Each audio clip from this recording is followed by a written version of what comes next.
ನಮಸ್ಕಾರ. ಅವನಿ designs and ಕ್ರಿಯೇಷನ್ಸ್ಗೆ ಸ್ವಾಗತ. Friends, ನಾವು ಬ್ಲೌಸಿಗಾಗಲಿ, ಡ್ರೆಸ್ಸಿಗಾಗಲಿ, ಲೆಹಂಗಾಕ್ಕಾಗಲಿ ಎಲ್ಲದಕ್ಕೂ ಕೂಡ ಡೋರಿಯನ್ನು ಮಾಡ್ತಾ ಇರ್ತೀವಿ. ಆದರೆ ಯಾವ ರೀತಿಯಾಗಿ ಮಾಡಿದ್ರೂ ಕೂಡ ಡೋರಿ ಸಣ್ಣದಾಗಿ ಬರ್ತಾ ಇರಲ್ಲ. ಅದಕ್ಕೋಸ್ಕರ ನಾನಿವತ್ತೊಂದು ಸೂಪರ್ ಆದ ಐಡಿಯಾವನ್ನು ತೋರಿಸ್ತೀನಿ. ನಾನಿಲ್ಲಿ ಯಾವುದೋ ಒಂದು ಸಣ್ಣ ಬಟ್ಟೆಯನ್ನು ತೊಗೊಂಡು ಇಟ್ಕೊಂಡಿದ್ದೀನಿ. ಈಗ ನಮಗೆ ಎಷ್ಟು ಕಟ್ ಮಾಡ್ಕೊಬೇಕು, ಹೇಗೆ ಕಟ್ ಮಾಡಬೇಕು, ಹೇಗೆ ಸಣ್ಣದಾಗಿ ಬರುತ್ತೆ ಅಂತ ಡೀಟೇಲಾಗಿ ವಿಡಿಯೋವನ್ನು ಮುಂದುವರ್ಸ್ಕೊಂಡು ಹೋಗ್ತೀನಿ. ನೀವು ಯಾರು ಸ್ಕಿಪ್ ಮಾಡಬೇಡಿ. ಹಾಗೆ ನೀವು ಫಸ್ಟ್ ಟೈಮ್ ನಮ್ಮ ಚಾನಲ್ನ ವಿಸಿಟ್ ಮಾಡ್ತಾ ಇದ್ದೀರಾ ಅಂತಂದರೆ ಪ್ಲೀಸ್ ಸಬ್ಸ್ಕ್ರೈಬ್ ಮಾಡಿ. ಹಾಗೆ ನೋಡಿ, ನಾವು ಇಲ್ಲಿ ಎಷ್ಟೋ ಜನ ಪೈಪಿಂಗ್ ಮಾಡೋದ್ರಲ್ಲಿ ಮೀನ್ಸ್ ಡೋರಿ ಮಾಡೋದ್ರಲ್ಲಿ ನಾವು ಬಟ್ಟೆಯನ್ನು ದೊಡ್ಡದಾಗಿ ಕಟ್ ಮಾಡ್ಕೊತೀವಿ. ದೊಡ್ಡದಾಗಿ ಕಟ್ ಮಾಡ್ಕೊಳ್ಳೋದ್ರಿಂದ ನಮ್ಮ ಡೋರಿ ಸಹಿತ ದೊಡ್ಡದಾಗಿ ಬರುತ್ತೆ ಮತ್ತು ಸ್ಟಿಫ್ ಆಗಿ ಬರೋದಿಲ್ಲ. ಸಣ್ಣದಾಗಿ ಕಟ್ ಮಾಡಿಕೊಂಡ್ರೆ ಬರುತ್ತಾ? ಸಣ್ಣದಾಗಿ ಕಟ್ ಮಾಡಿಕೊಂಡ್ರೂ ಕೂಡ ಟರ್ನ್ ಮಾಡೋದೇ ತುಂಬ ಕಷ್ಟ ಆಗಿಬಿಡುತ್ತೆ. ಆದರೂ ಕೂಡ ನಾನಿವತ್ತು ಸಣ್ಣದಾಗಿ ಕಟ್ ಮಾಡಿಕೊಂಡು ಹೇಗೆ ಡೋರಿಯನ್ನು ಮಾಡಬೇಕು ಅಂತ ತೋರಿಸ್ತೀನಿ. ಫ್ರೆಂಡ್ಸ್, ಏನು ಗೊತ್ತಾ, ಒಂದೇ ಒಂದು ಐಟಮ್ ಇದ್ದರೆ ಸಾಕು, ಅದರಿಂದ ನಮ್ಮ ಈ ಕೆಲಸ ಸಖತ್ತಾಗಿ ಈಸಿ ಆಗುತ್ತೆ. ನಾನೀಗ ಜಸ್ಟ್ ಅದರಲ್ಲಿ ಒಂದು ಸಣ್ಣ ಬಟ್ಟೆ ಇದೆ, ನಾನಿಲ್ಲಿ 1 ಇಂಚಿನಷ್ಟು ಮಾತ್ರ ನಾನು ಕಟ್ ಮಾಡ್ಕೊತೀನಿ. ಜಸ್ಟ್ 1 ಇಂಚಿನಷ್ಟು ಅಗಲಕ್ಕೆ ನೀವು ಬಟ್ಟೆಯನ್ನು ಕಟ್ ಮಾಡ್ಕೊಳ್ಳಿ. ನಾನಿಲ್ಲಿ 2 ಪೀಸನ್ನು ನಾನು ಕಟ್ ಮಾಡಿ ಇಟ್ಕೊಂಡಿದ್ದೀನಿ. ಈಗ ಏನು ಮಾಡಬೇಕಪ್ಪ, ಯಾವ ಐಟಮು ಅಂತ ತೋರಿಸ್ತೀನಿ. ಅದಕ್ಕೂ ಮುಂಚೆ ಏನು ಮಾಡಬೇಕಪ್ಪ ಅಂತಂದರೆ, ನಾವು ಜಸ್ಟು ಹೀಗೆ ಫೋಲ್ಡ್ ಮಾಡಬೇಕು. ಇಲ್ಲಿ ಒಂದು ಸ್ಟಿಚ್ಚನ್ನು ಹೀಗೆ ಉದ್ದಕ್ಕೆ ಹಾಕ್ಕೊಂಬರಬೇಕು. ಹೀಗೆ ಇಟ್ಕೊಂಡು ಜಸ್ಟು ಹೀಗೆ ಉದ್ದಕ್ಕೆ ನಾವು ಸ್ಟಿಚ್ ಮಾಡಿಕೊಂಡು ತರಬೇಕು. ನಾನು ಬೇರೆ ಕಲರ್ ಹಾಕಿ ಸ್ಟಿಚ್ ಮಾಡ್ಕೊಂಬರ್ತೀನಿ. ಯಾವ ರೀತಿಯಾಗಿ ಮಾಡಿದ್ದೀನಿ ಅಂತ ತೋರಿಸ್ತೀನಿ. ಮತ್ತು ಇದನ್ನು ಟರ್ನ್ ಮಾಡಲಿಕ್ಕೆ ಯಾವ ಐಟಮನ್ನು ಯೂಸ್ ಮಾಡಿದ್ದೀನಿ ಅಂತಲೂ ಕೂಡ ತೋರಿಸ್ತೀನಿ. ಫ್ರೆಂಡ್ಸ್, ನಾನೀಗ ಸ್ಟಿಚ್ ಮಾಡ್ಕೊಂಬರೋದ್ರೊಳಗಡೆ ನೀವು ಯಾರೆಲ್ಲ ನಮ್ಮ ಚಾನಲ್ನ ಸಬ್ಸ್ಕ್ರೈಬ್ ಆಗಿಲ್ವೋ ಸಬ್ಸ್ಕ್ರೈಬ್ ಮಾಡಿ. ಹಾಗೆ ನೀವು ಯಾವ ಊರಿಂದ ನಮ್ಮ ವಿಡಿಯೋವನ್ನು ನೋಡ್ತಾ ಇದ್ದೀರಾ ಅಂತ ಪ್ಲೀಸ್ ಕಾಮೆಂಟಲ್ಲಿ ತಿಳಿಸಿ. ಮತ್ತು ನೀವು ಡೋರಿಯನ್ನು ಯಾವ ರೀತಿಯಲ್ಲಿ ಮಾಡ್ತೀರಾ ಅಂತಲೂ ಕೂಡ ಹೇಳಿ. ನಾನೀಗ ಫಸ್ಟು ಒಂದು ಐಟಮಿಂದ ಮಾಡಿ ತೋರಿಸ್ತೀನಿ. ನಿಮ್ಮ ಹತ್ರ ಆ ಐಟಮ್ ಇಲ್ಲ ಅಂತಂದರೂ ಏನು ಮಾಡಬೇಕು ಅನ್ನೋದನ್ನು ನಾನು ನಿಮಗೆ ಹೇಳ್ತೀನಿ. ಬನ್ನಿ, ಈಗ ನಾನು ಹೀಗೆ ಫೋಲ್ಡ್ ಮಾಡಿಕೊಂಡು ಸ್ಟಿಚ್ ಮಾಡಿಕೊಂಡು ಇಲ್ಲಿಂದ ಹೀಗೆ ಉದ್ದಕ್ಕೂ ಕೂಡ ಸ್ಟಿಚ್ ಮಾಡಿಕೊಂಡು ತಗೊಂಡು ಬರ್ತೀನಿ. ಎರಡನ್ನೂ ಕೂಡ ಸ್ಟಿಚ್ ಮಾಡ್ಕೊಂಬರ್ತೀನಿ. ಒಂದು ನಮ್ಮ ಹತ್ರ ಆ ಐಟಮ್ ಇಲ್ಲ ಅಂತಂದರೆ ಹೇಗೆ ನಮ್ಮ ಡೋರಿಯನ್ನು ಮಾಡಬೇಕು ಅಂತ, ಇನ್ನೊಂದು ಐಟಮನ್ನು ಮೇಯ್ನ್ ಐಟಮನ್ನು ತೊಗೊಂಡು ಹೇಗೆ ಮಾಡಬೇಕು ಅಂತ ತೋರಿಸ್ತೀನಿ. First stitch ಮಾಡ್ಕೊಂಬಂದ್ಬಿಡ್ತೀನಿ. ಪ್ಲೀಸ್ ನಮ್ಮ ಚಾನಲನ್ನು ಸಬ್ಸ್ಕ್ರೈಬ್ ಮಾಡಿ. ಬನ್ನಿ, ಸ್ಟಿಚ್ ಮಾಡಿಕೊಂಡು ಬಂದುಬಿಡೋಣ.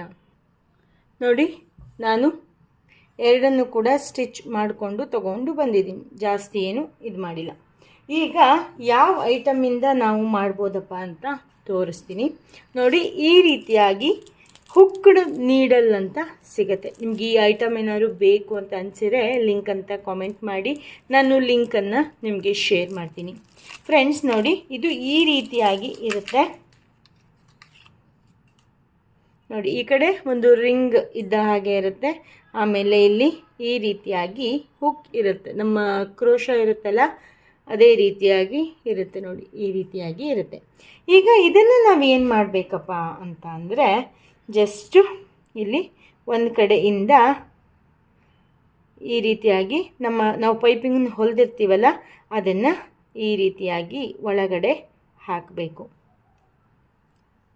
ನೋಡಿ, ಹೀಗೆ ತುದಿವರೆಗೂ ಕೂಡ ಹಾಕಬೇಕು. ನೋಡಿ, ಈ ಕಡೆನೂ ಕೂಡ ಬಂತು.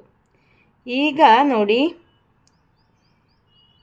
ಇಲ್ಲಿ ಒಂದು ಹುಕ್ಕಿದೆ, ಓಕೆನಾ? ಆ ಹುಕ್ಕನ್ನು ಹೀಗೆ ಬಟ್ಟೆಯಿಂದ ಹೊರಗಡೆ ತೆಕ್ಕೊಂಡು ಬರಬೇಕು. ತೆಕ್ಕೊಂಡು ಬಂದು ನಾವು ಅದನ್ನು ಹೀಗೆ ನಾರ್ಮಲ್ ಪಿನ್ನನ್ನು ಹಾಕ್ತೀವಲ್ಲ ಆ ರೀತಿಯಾಗಿ ಪಿನ್ನನ್ನು ಹಾಕ್ಕೋಬೇಕು. ಈಗ ನಾವು ಇಲ್ಲಿ ಈ ಕಡೆ ಹಿಡ್ಕೊಂಡು ಜಸ್ಟು ಹೀಗೆ ಟರ್ನ್ ಮಾಡ್ತಾ ಬರಬೇಕು. ಇದನ್ನು ವಾಪಸ್ ತೆಗಿತಾ ಬರಬೇಕು. ನೋಡಿ ಹೀಗೆ ಎಳಿತಾ ಬರಬೇಕು. ನಾನು ಎಲ್ಲೂ ಕೂಡ ಸ್ಕಿಪ್ ಮಾಡ್ತಾ ಇಲ್ಲ, ಅಷ್ಟನ್ನು ತೋರಿಸ್ತಾ ಇದ್ದೀನಿ. ನೋಡಿ ಇಲ್ಲೊಂದು ಹುಕ್ಕಿದೆ ಕಾಣಿಸ್ತಾ ಇದೆ, ಅದನ್ನು ಜಸ್ಟ್ ನಾವು ಹೀಗೆ ಪ್ರೆಸ್ ಮಾಡ್ಕೊಂಬಿಟ್ರೆ ಆಯಿತು. ಈಗ ಇದನ್ನು ಹೀಗೆ ಓಪನ್ ಮಾಡಿಕೊಂಡು ಇದನ್ನು ತೆಗೆದ್ರೆ ನಮ್ಮ ಡೋರಿ ರೆಡಿ ಆಗಿಬಿಡುತ್ತೆ. ಎಷ್ಟು ಸಣ್ಣದಾಗಿ ಬಂದಿದೆ ನೋಡಿ. ನಾನಿಲ್ಲೊಂದು ಚೂರು ಆ ಕಡೆ ಈ ಕಡೆ ಹೊಲಿದಿದ್ದೀನಿ, ಅದಕ್ಕೆ ಒಂದು ಚೂರು ಇಲ್ಲಿ ಅಗಲ ಬಂದಿದೆ. ಇಲ್ಲಿ ನೋಡಿ ಎಷ್ಟು ಸಣ್ಣದಾಗಿ ಬಂದಿದೆ. ಓಕೆ, ನಮ್ಮ ಹತ್ರ ಇದು ಇಲ್ಲ, ನಾವು ಇದನ್ನು ತಗೊಳ್ಳೋಕ್ಕೆ ಸದ್ಯದ ಪರಿಸ್ಥಿತಿಯಲ್ಲಿ ಆಗೋಲ್ಲ. ಇದಕ್ಕೇನು ಜಾಸ್ತಿ ಏನಿಲ್ಲ, ಒಂದು 60-70 ರೂಪೀಸ್ ಸಿಗುತ್ತೆ. ಇಲ್ಲ ನಮಗೆ ಈಗ ಸದ್ಯಕ್ಕೆ ತೊಗೊಳಕ್ಕಾಗಲ್ಲ, ಬೇರೆ ಏನಾದರೂ ಐಡಿಯಾ ತೋರಿಸಿ ಅಂತ ಅಂದರೆ ನಮ್ಮ ಮನೆಯಲ್ಲಿ ಇರುವಂತಹ ಸೂಜಿಯನ್ನು ತಗೋಬೇಕು. ಅಂದರೆ ಇದ್ದಿದ್ರಲ್ಲಿ ಉದ್ದ ಸೂಜಿಯನ್ನು ತಗೊಳ್ಳಿ. ನೋಡಿ ಇಷ್ಟು ಉದ್ದ ಸೂಜಿ ತೊಗೊಂಡ್ರೂ ಕೂಡ ಆಗತ್ತೆ. ಅದಕ್ಕೆ ಏನು ಮಾಡಿದ್ದೀನಿ, ಒಂದು ಗಟ್ಟಿ ದಾರವನ್ನು ಪೋಣಿಸಿದ್ದೀನಿ. ಹಾಗೆ ಜಸ್ಟ್ ಇಲ್ಲೊಂದು ನಾಟನ್ನು ಹಾಕಿದ್ದೀನಿ.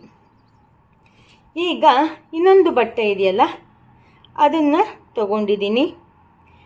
ಅದನ್ನು ಏನು ಮಾಡಬೇಕಪ್ಪ ಅಂದರೆ ಜಸ್ಟು ಹೀಗೆ ಮಾಡಿ ಒಂದು ಇಷ್ಟು ದೂರಕ್ಕೆ ಸೂಜಿಯನ್ನು ತೆಕ್ಕೋಬೇಕು.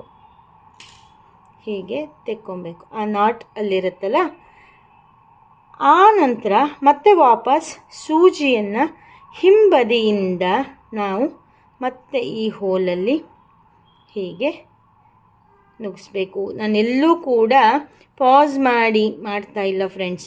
ನೀವು ವಿಡಿಯೋ ತುಂಬ ಲೆಂತ್ ಆಯಿತು, ಮಾತನ್ನು ಕಡಿಮೆ ಮಾಡಿ ಅಂತ ಕೆಲವರು ಕಾಮೆಂಟ್ ಹಾಕ್ತಾರೆ. ಬಟ್ ನಾವು ಗೊತ್ತಿದ್ದವರಿಗೆ ಗೊತ್ತಾಗುತ್ತೆ, ಡೀಟೇಲಾಗಿ ತಿಳ್ಕೊಬೇಕು ಅಂತಿದ್ದವರಿಗಾಗಿ ಈ ಡೀಟೇಲ್ ವಿಡಿಯೋನ ಮಾಡ್ತಿರೋದು. ನೋಡಿ ಈಗ ಇಲ್ಲಿ ಹಿಡ್ಕೊಂಡು ಈ ದಾರವನ್ನು ನಿಧಾನಕ್ಕೆ ಎಳಿತಾ ಬರಬೇಕು. ನೋಡಿ ಇದರಲ್ಲಿ ಸ್ವಲ್ಪ ಹೀಗೆ ಸಿಕ್ಕಾಕ್ಕೊಳ್ಳುತ್ತೆ, ಬಟ್ ತುಂಬ ಚೆನ್ನಾಗೇ ಬರುತ್ತೆ. ನೋಡಿ ಹೀಗೆ ನಿಧಾನಕ್ಕೆ ಎಳಿತಾ ಬರಬೇಕು. ಹೀಗೆ ಎಳಿತಾ ಬಂದರೆ ನೋಡಿ ಇಲ್ಲೂ ಕೂಡ ಅಷ್ಟೇ ದೊಡ್ಡದ ಪೈಪಿಂಗ್ ಸ್ಟಿಫ್ ಆಗಿ ಕೂಡ ಬಂದಿದೆ. ನೋಡಿ ಇದಕ್ಕೂ ಅಷ್ಟೆಲ್ಲ ಏನು ಡಿಫ್ರೆನ್ಸ್ ಅನ್ನಿಸ್ಲಿಲ್ಲ, ಹೌದಾ? ನಮ್ಮ ಹತ್ರ ಇರೋ ಸೂಜಿಯಲ್ಲೂ ಕೂಡ ನಾವು ಈ ರೀತಿಯಾಗಿ ಮಾಡ್ಕೊಬೋದು. ಆನಂತರ ಏನು ಮಾಡಬೇಕು, ಲಾಸ್ಟಿಗೆ ನಾವು ನಾಟನ್ನು ಹಾಕಿರ್ತೀವಲ್ಲ ಅದನ್ನು ಕಟ್ ಮಾಡಿಕೊಂಡ್ರೆ ಆಯಿತು. ಸಣ್ಣದಾಗಿ ಡೋರಿಯನ್ನು ಹೇಗೆ ಮಾಡೋದು ಅಂತ ಇವತ್ತು ಕಲ್ತ್ರಿ. ನಿಮಗೆ ಈ ವಿಡಿಯೋ ಇಷ್ಟ ಆಯಿತು ಅಂತ ಅಂದ್ಕೊತೀನಿ. ಇಷ್ಟ ಆದರೆ ಲೈಕ್ ಮಾಡಿ, ಶೇರ್ ಮಾಡಿ, ಕಾಮೆಂಟ್ ಮಾಡಿ. ನೀವಿನ್ನೂ ನಮ್ಮ ಚಾನಲ್ನ ಸಬ್ಸ್ಕ್ರೈಬ್ ಮಾಡದೆ ಇದ್ದರೆ, ಹಾಗೆ ನೀವು ನಮ್ಮ ಫೇಸ್ಬುಕ್ ಪೇಜಲ್ಲಿ ನಮ್ಮ ವಿಡಿಯೋನ ನೋಡ್ತಾ ಇದ್ದರೆ ಫೇಸ್ಬುಕ್ ಪೇಜನ್ನು ಫಾಲೋ ಮಾಡಿ, ನಮ್ಮ ಯೂಟ್ಯೂಬ್ ಚಾನಲ್ನು ಸಬ್ಸ್ಕ್ರೈಬ್ ಮಾಡಿ ಅಂತ ಹೇಳ್ತಾ ಇವತ್ತಿನ ವಿಡಿಯೋವನ್ನು ಇಲ್ಲಿಗೆ ಮುಗಿಸ್ತೀನಿ. ನೆಕ್ಸ್ಟ್ ಅಪ್ಡೇಟಲ್ಲಿ ಹೊಸ ವಿಡಿಯೋದೊಂದಿಗೆ ಬರ್ತೀನಿ. ಹಾಗೆ ನಿಮಗೆ ಯಾವ ರೀತಿಯ ವಿಡಿಯೋಗಳು ಬೇಕು ಅಂತ ಕಾಮೆಂಟ್ ಮಾಡಲಿಕ್ಕೆ ಮರಿಬೇಡಿ. ನೆಕ್ಸ್ಟ್ ಅಪ್ಡೇಟಲ್ಲಿ ಹೊಸ ವಿಡಿಯೋದೊಂದಿಗೆ ಮತ್ತೆ ಸಿಗೋಣ ಅಂತ ಹೇಳ್ತಾ thank you, bye, take care, ಶುಭ ದಿನ. ನಿಮ್ಮ ಪ್ರೀತಿ ಸದಾ ಇರಲಿ.